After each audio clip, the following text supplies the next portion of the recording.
Abraham Lincoln, the 16th president.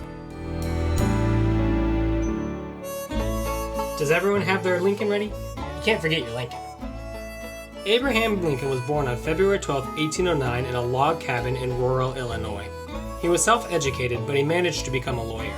And during that time, he decided he wanted to become a politician. In 1860, he wins the nomination for the Republican Party for president. He didn't have a beard then.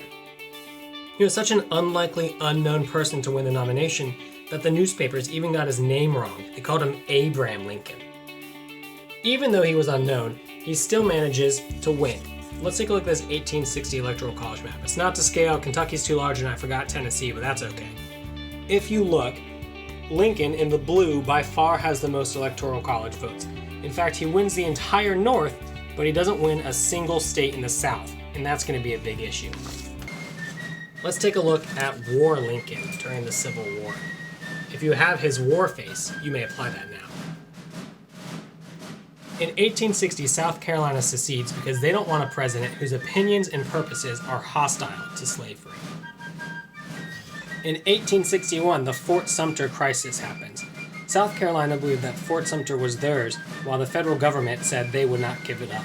The South Carolinians fire on Fort Sumter, starting the Civil War. In 1862, we have the Emancipation Proclamation, one of the most famous moments from the Civil War. Lincoln believed that in order to end the war, something had to be done about slavery. In the United States at the time, there were 4 million enslaved people. The Emancipation Proclamation orders 3 million of those enslaved people free. There were still 1 million in the border states that he did not want to free because he was afraid those states would leave the Union. The Emancipation Proclamation actually frees 50,000 slaves. It also allows for the enlistment of African Americans into the Union Army. This broadsheet was produced by Frederick Douglass, trying to encourage African American men to sign up.